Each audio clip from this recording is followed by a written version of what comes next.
বাংলাদেশে একটা নতুন দল বের হয়েছে, আহলে কোরআন।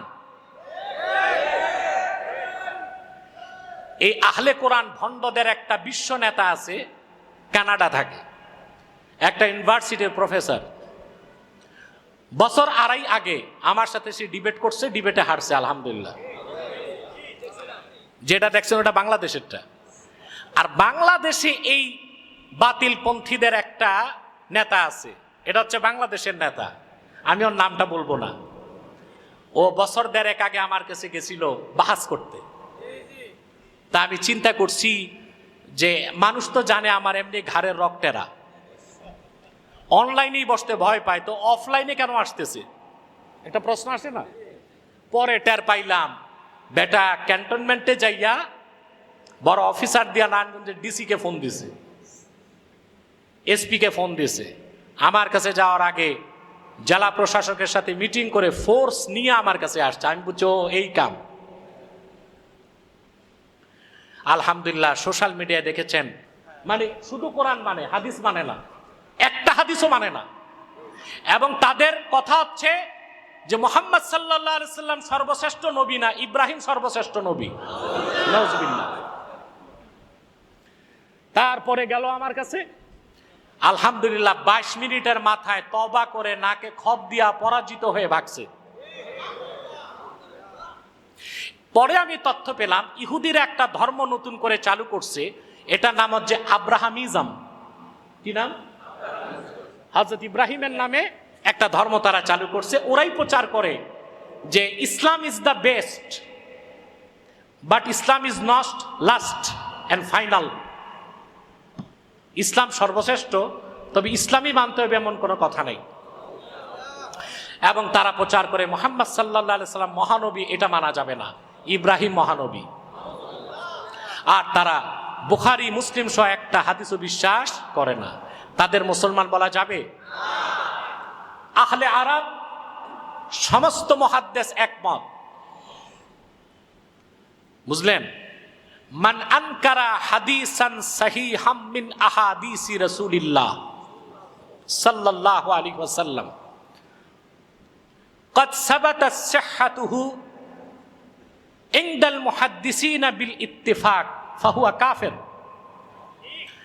আল্লাহর হাবিবের একটা সহিহ হাদিস, সব হাদিস না,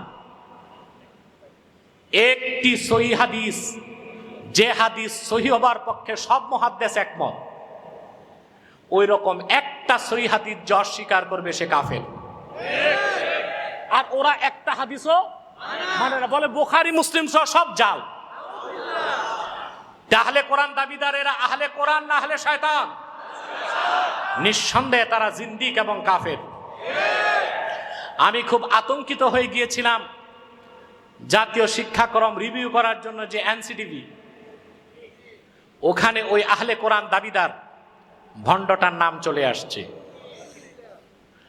আপনারা লোক পাইলেন না ইসলাম ধর্ম বই রিভিউ করার জন্য। ইসলামিক ফাউন্ডেশনের লোক নাই, দেশে আলেম নাই, ইসলামিক স্কলার নাই, যা রাখলেন সবই তো বাম আর এথিস্ট, কিছু লেফটিস্ট, আর একটারে রাখছেন এটা হাদিসই বিশ্বাস করে না, এটা ইসলাম ধর্ম বই কিভাবে সংস্কার করবে? কথা বলে না। একটা কথা শোনা যায়, ইনক্লুসিভ গভর্নমেন্ট বলে না, সম্পৃক্ততামূলক সরকার। ভাই, যারে যে জায়গায় দেওয়ার ওইখানে না দিবেন। সিদ্ধেশ্বরী মন্দিরের দায়িত্ব পালন করতে কোনো আলেম যাবে না, ওখানে ঠাকুর দায়িত্ব পালন করবে। কিন্তু ইনক্লুসিভ গভর্নমেন্টের নামে বাইতুল মুকাররমের দায়িত্বে কোনো ব্রাহ্মণ আসতে পারে না।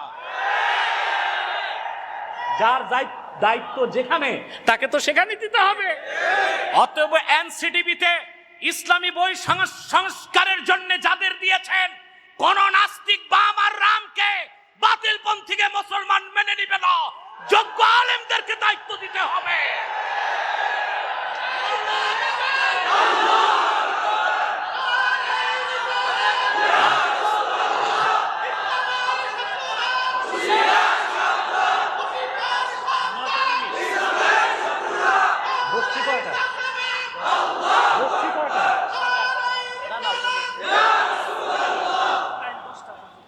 সম্মানিত সুধী, অতএব যারা ইনক্লুসিভ গভর্নমেন্টের কথা বলছেন আমাদেরকে ব্যাখ্যা দিতে হবে।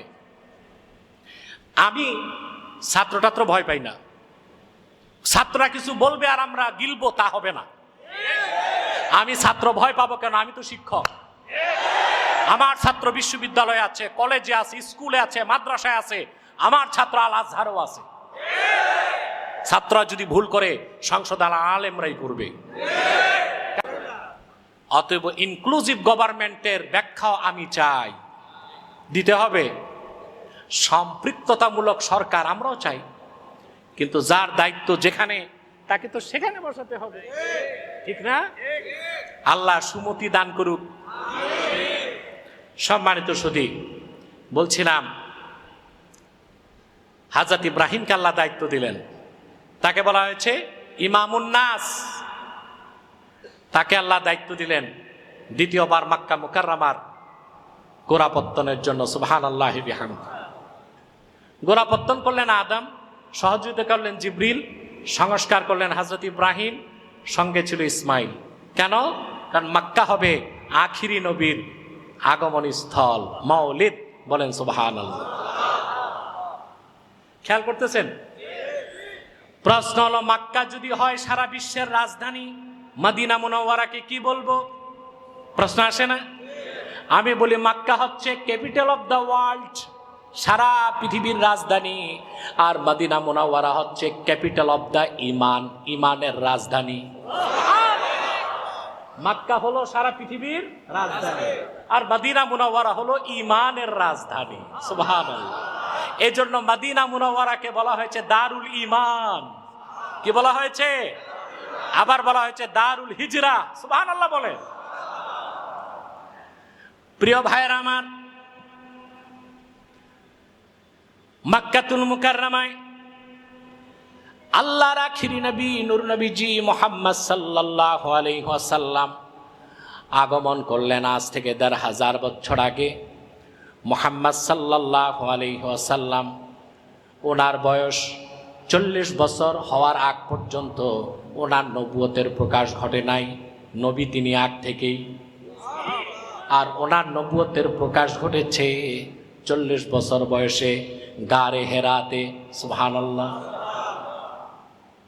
রাসূল করিম সাল্লাল্লাহু আলাইহি সাল্লাম গারে হেরাতে তাহান্নুস করতেন।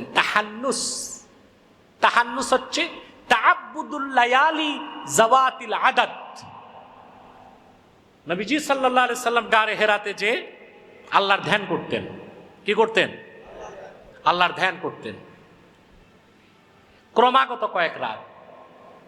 তারপর আবার আম্মাজান খাদিজার কাছে আসতেন, তিনি তাজাউদ পাথেও তৈরি করে দিতেন। তাজাউদ বুঝেন? জাদ, ইত্তেখাজুজ জাদ তাজাউদ বলে। জাদ কাকে বলে? বদরুদ্দিন আইনি উমদাতুল কারিতে লেখেন, আত-তাআমুল্লাযী ইয়াসতাসহিবুহুল মুসাফির ইনদা সাফার। মুসাফির সফরে বের হইলে যে খাদ্যদ্রব্য সাথে রাখে ওইটাকে বলে জাদ। কি বলে?